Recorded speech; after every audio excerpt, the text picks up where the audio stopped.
New beginnings, nervous smiles.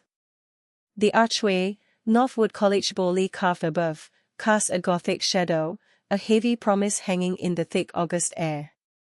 Maya's grip tightened on the steering wheel, knuckles bone white, before she finally steered her battered Civic onto the pristine campus grounds. The act felt monumental, weighty. Like walking onto a stage where the script had already been memorized by everyone but her. Elm Hall, her assigned dorm, presented itself as a brick leviathan, softened only by persistent ivy. Inside, the scent of aged carpeting mingled with palpable anticipation. Room 207 proved smaller than her childhood haven, the drab beige walls offering zero solace. Identical twin beds stood guard on opposite sides, flanking a shared desk etched with the history of countless students. "Hey there." A voice, bright as a sunbeam, shattered the quiet. A girl, a whirlwind of fiery red curls, practically bounced into the space, an explosion of kinetic energy. "You must be Maya." "I'm Sarah." She vibrated with enthusiasm, extending a hand with a surprisingly strong clasp. "Sorry about the disaster zone, I moved in yesterday and kind of detonated." A nervous smile stretched Maya's lips, her tense shoulders easing a fraction. "Hi, Sarah. It's good to meet you." Sarah's effervescence was contagious, a welcome shield against the knot of anxiety tightening in Maya's stomach. "So, spill. Home base. Major of choice? Pizza, yay or nay?" Sarah rattled off questions like a machine gun, already diving into Maya's open suitcase. Later, after a breakneck campus tour courtesy of the tireless Sarah, Maya found herself swallowed by the yawning expanse of her first college class, Introduction to Philosophy. The lecture hall was a cathedral of academia, filled with a kaleidoscope of faces, predominantly pale, radiating confidence, undeniably imposing. The professor, a man nearly consumed by his own beard, plunged headfirst into a dense discourse on Plato and Aristotle. Maya scribbled furiously, struggling to keep pace, but the words blurred on the page, a chaotic mess of abstract notions. A wave of dizziness threatened, a familiar panic bubbling up. This was light years beyond high school. This felt like an alien planet, one for which she held no visa. That evening, a brightly colored, crumpled flyer thumbtacked to a bulletin board snagged her attention: KRAV MAGA Self-Defense Workshop, Unleash Your Inner Strength. A flicker of something hopeful ignited within her.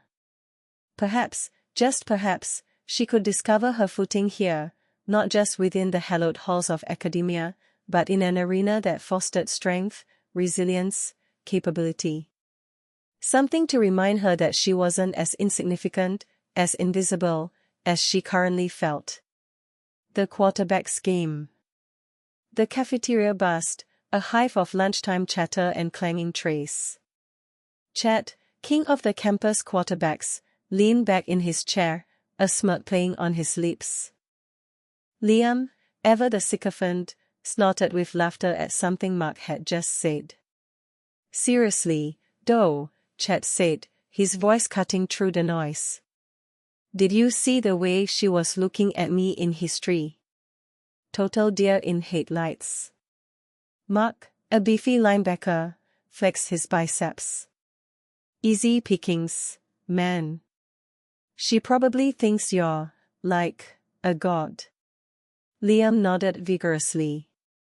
"Definitely intimidated. We should have some fun with this." Chad's eyes narrowed, a predatory glint in them. "I'm thinking a date. Somewhere, public. Imagine the look on her face when I ditch her for the cheerleaders." The laughter that erupted was loud and crude.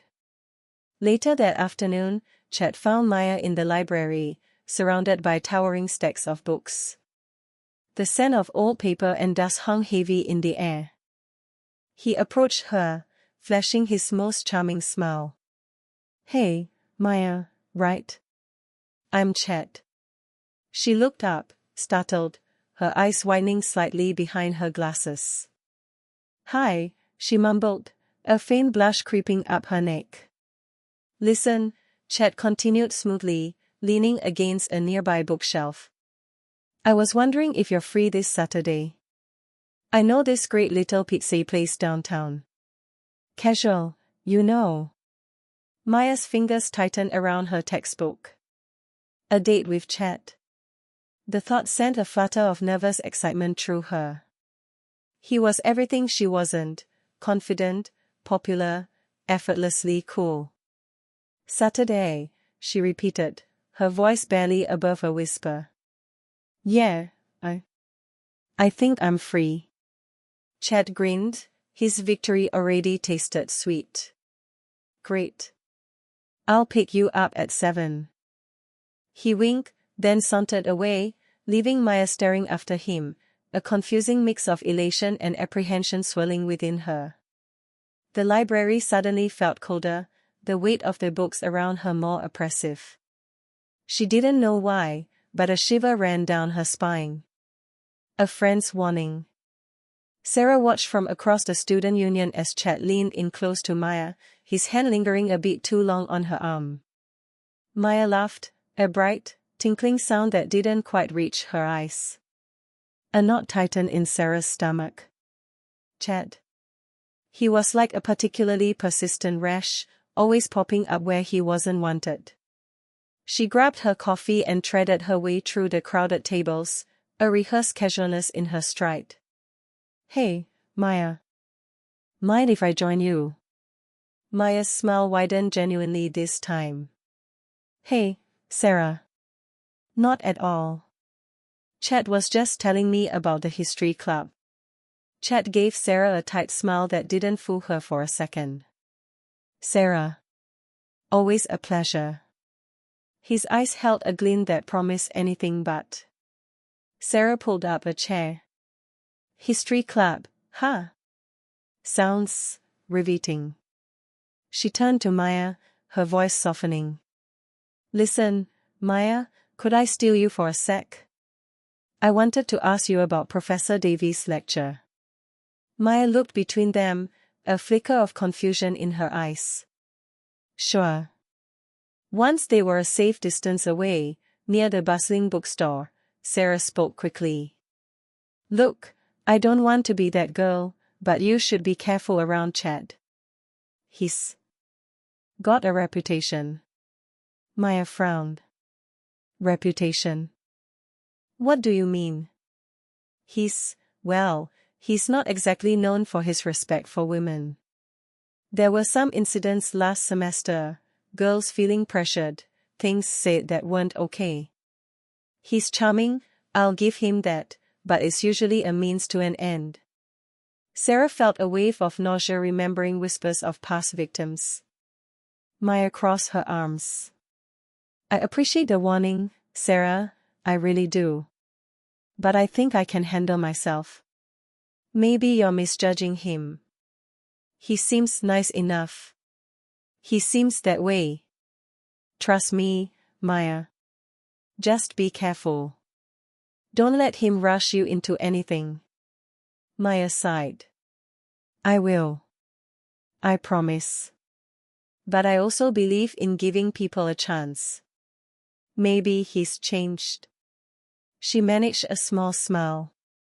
"Besides, I'm not exactly helpless, you know." Sarah studied her friend's face, seeing a mixture of hope and defiance. She knew Maya was strong, but Chet was manipulative. "Just promise me you'll call if you feel uncomfortable, okay?" "Okay, I promise." But the conviction in Maya's voice was shaky, and Sarah knew. Remembering Atlanta. Sarah's words echoed in Maya's head, sharp and unsettling. "They're not your friends. They're playing you." Playing her how? What could they possibly want? She curled up on her dorm room bed, the floral comforter feeling suddenly foreign, a poor imitation of the worn quilt her grandmother had made. Back in Atlanta, when things got confusing, she'd head to Mr. Jones' dojo. She remembered the scent of sweat and canvas, the rhythmic thud of fists on heavy backs. Mr. Jones, a mountain of a man with a voice like gravel, would patiently guide her through each strike, each block, each disarm. KRAV MAGA isn't about aggression, Maya, he'd said, his eyes crinkling at the corners. It's about survival. About knowing your worth and defending it. Maya stood, the floorboards creaking beneath her bare feet. The small dorm room felt smaller now, a confined space in which to contain her rising anxiety. She moved the desk chair against the wall, creating a sliver of open space. She began with a few basic drills, a front kick, snapping her leg out with control force, imagining the impact. A palm strike, driving the heel of her hand forward, visualizing a vulnerable target. Then, a simple escape from a wrist grab, twisting her arm free with a sharp, decisive movement. The familiar movements calmed her, the muscle memory a soothing balm. She wasn't some helpless lamb being led to slaughter. She had skills, training. More importantly, she had instincts. And right now, her instincts were screaming at her to be cautious. She wouldn't cancel the date with David. Not yet. She needed to see what he was up to, what this whole charade was about. But she wouldn't go in unarmed, figuratively or literally. The shy, quiet act was over. From now on, Maya was playing by her own rules. She grabbed her phone and texted Sarah. "Thanks. I owe you one." Then, she began to plan. The date in the dark. Chad's beat-up Civic coughed to a stop in front of Maya's dorm. He leaned across the passenger seat, popping the door open with a practiced flick of his wrist. "Hop in, beautiful," he called out, a grin plastered on his face. Maya emerged, a light denim jacket pulled tight against the evening chill. She offered a small, polite smile, a stark contrast to the way Chad was practically oozing charm, or what he thought was charm. "So, where are we going?" she asked as Chad navigated the maze of campus roads. "It's a surprise," he replied, winking. "But trust me, you're gonna love it." The drive was short, ending at the edge of the campus bordering a thick line of woods. The air grew cooler, carrying the scent of damp earth and decaying leaves. Chad killed the engine. "All right, almost there." He led her down a narrow, overgrown path. The weak moonlight barely penetrated the canopy, casting long, dancing shadows that made Maya increasingly uneasy. "Chad, where exactly are we going?" she asked, her voice a little higher than before. He chuckled, a low, throaty sound that didn't reassure her. "Relax, Maya. It's just a little further. I know this great spot." The spot turned out to be a small clearing, barely illuminated by the moon. A rusted, abandoned picnic table sat in the center, half covered in moss. The woods loomed around them, their darkness pressing in. "This is secluded," Maya observed, her arms crossed defensively. She felt a prickle of unease crawl up her spine. The air hung heavy and still, amplifying every rustle of leaves, every snap of a twig. Chad, however, seemed perfectly at ease, his grin widening in the darkness. "Too at ease." "Yeah," he said, his voice suddenly lower, almost predatory. "That's the point." Truth revealed. The solitary candle flame danced, painting Chad's face with elongated shadows that amplified the smugness plastered across it. "So, Maya," he drawled, tilting back in the chair, its flimsy frame groaning in protest. "Enjoying the show?" "Must admit, I outdid myself fabricating this romantic tableau." A knot tightened in Maya's gut. A hard, sharp light now gleamed in his eyes, utterly foreign until this instant. "What's the meaning of this?" A dry, Rasping chuckle escaped him, cutting through the park's stillness. Seriously, Maya, did you honestly believe someone like me would be interested in, well, you? The warm sheet felt moments before evaporated, replaced by icy foreboding. The date, the flowers, the dreadful poetry, all a charade.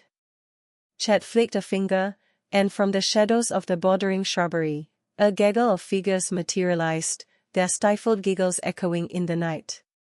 Maya recognized a few faces from history class, Chet's chorus of yes men and women. We were wondering if you'd be dense enough to fall for it, one of the girls tittered. Chet threw back his head, a harsh bark of laughter erupting from his chest. We just had to witness your pathetic reaction. And judging by that expression, his voice trailed off, obviously relishing her humiliation. Maya's cheeks flamed. A volcanic heat surged within her, a brew of mortification and simmering rage. The confident mask she'd carefully cultivated since starting college shattered, leaving her exposed. The air hung thick and stagnant, saturated with the scent of decaying leaves and bitter betrayal. Her hands clenched into fists beneath the table. He thought she was pathetic. He thought this was a joke. A tremor ran through her, not of fear, but of dawning fury. Something deep inside her, something fierce and protective, fled into existence. This had ceased to be about a spoiled evening. This was about utter contempt. KRAV MAGA strikes back. Maya's breath hitched, but panic didn't follow. Instead, a cool wave of focus washed over her. Chet's smug grin blurred as her vision narrowed, zeroing in on the knife glinting in his hand. 3 other figures flanked him, faces contorted in predatory anticipation. Maya inhaled deeply, the stale air of the alley stinging her nostrils, and exhaled slowly, feeling the tension bleed from her shoulders. Thought you were so smart, huh, little bird? Chet sneered, taking a step closer. The metallic tang of fear threatened to overwhelm her, but she clamped down on it. No. Not today. He lunged. Maya moved, not back, but forward, a blur of calculated aggression. Her left hand shot out, deflecting the blade harmlessly to the side, while her right slammed into the pressure point on his wrist. The knife clattered to the grimy asphalt. Before he could register the shock, she twisted his arm in a brutal lock, forcing him to his knees. A guttural cry escaped his lips. One down, she said, her voice surprisingly steady, eyes fixed on the remaining trio. They hesitated, unsure. This wasn't going according to plan. The biggest of the 3 charged, a beefy linebacker type. Maya sidestepped his clumsy attack, using his momentum against him. A sharp elbow to the temple sent him stumbling. He shook his head, dazed, giving her the opening she needed. A swift kick to the back of his knee dropped him like a felled tree. The other 2 exchanged nervous glances. Maya crouched, ready. Her muscles screamed in protest, unused to such explosive exertion after weeks of avoiding confrontation. But adrenaline surged, sharpening her senses. One of them feinted left, then lunged right. Maya anticipated the move, pivoting on her heel and delivering a powerful roundhouse kick to his ribs. He doubled over, gasping for air. The last one, a skinny kid with acne scoring his face, simply turned and ran. Maya watched him go, chest heaving. Chet still knelt, clutching his wrist, whimpering. She released him, stepping back. "Leave me alone," she said, her voice low and dangerous. "All of you." Then, she turned and walked away, leaving them in the dust and shadows of the alley. Aftermath and support.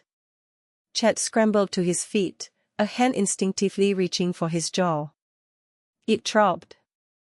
Kevin and Mark were already halfway down the quad, a pathetic, scurrying mess of denim and bruised egos. He spat on the manicured lawn, the taste of blood acrid on his tongue. "This isn't over," he muttered, though the bravado felt hollow even to him. The jeers of the gathering crowd stung worse than Maya's perfectly executed roundhouse kick.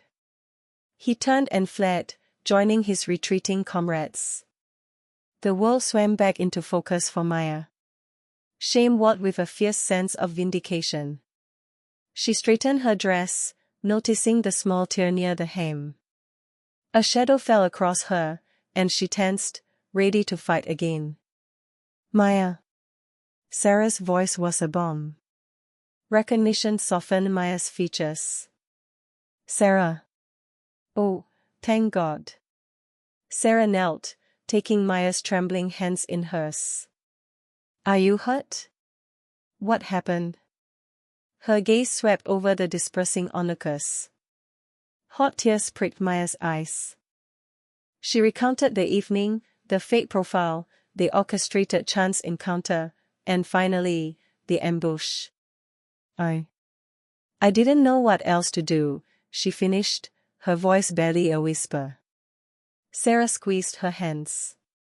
"You did exactly what you needed to do. They deserved it. We're going to report this." The dean's office was sterile and smelled faintly of lemon polish. Dean Thompson, a woman with iron gray hair pulled back in a severe bun, listened intently, her expression unreadable as Maya, with Sarah's steadying presence beside her, recounted the events of the evening. Sarah provided corroborating details, pointing out the coordinated nature of the attack and the premeditation involved. "This is unacceptable," Dean Thompson said finally, her voice sharp. "Harassment of this nature will not be tolerated. I assure you, Miss Jones, this will be investigated thoroughly, and appropriate action will be taken." A flicker of something that might have been sympathy crossed her face. "Thank you for coming forward." A new confidence. The email arrived mid-morning, the subject line stuck against the usual campus announcements, disciplinary action following recent incident. Maya held her breath as she clicked it open. The message was brief, official, and undeniably satisfying. Chad and his accomplices were suspended, pending a full investigation. The college emphasized its commitment to student safety and a zero-tolerance policy for harassment. A wave of relief washed over Maya, so potent it almost made her weak. It was followed by a nervous flutter. What now? Would they retaliate? She pushed the thought aside. For now, she would savor this victory. The campus buzzed with the news. Everywhere Maya went, she felt eyes on her, not of malice, but of curiosity and respect. A group of girls stopped her outside the library. "We heard what happened," one of them said, her voice laced with admiration. "That was incredibly brave." Others chimed in, offering words of support, invitations to coffee, promises of solidarity. Maya, unused to such attention, felt a warmth spread through her chest. She'd always felt like an outsider, but now, she was finding her place. Emboldened by this newfound confidence, Maya decided to join the campus KRAV MAGA club. The first class was intimidating, filled with experienced students, but she quickly found her footing, her previous training giving her an edge. She made friends, Sarah, a bubbly art student, and Ben, a quiet but supportive history major. They studied together, grabbed late-night pizza, and even started planning a self-defense workshop for other female students. The library became her sanctuary, not just for studying but for organizing her growing stack of KRAV MAGA books. Instead of shrinking into the background, Maya started participating in class discussions, her insights sharp and well-articulated. She even volunteered to tutor other students in her history class, finding a genuine joy in helping them understand complex concepts. The quiet, shy girl who had arrived on campus just weeks ago was gone, replaced by someone stronger, more confident, and ready to take on the world.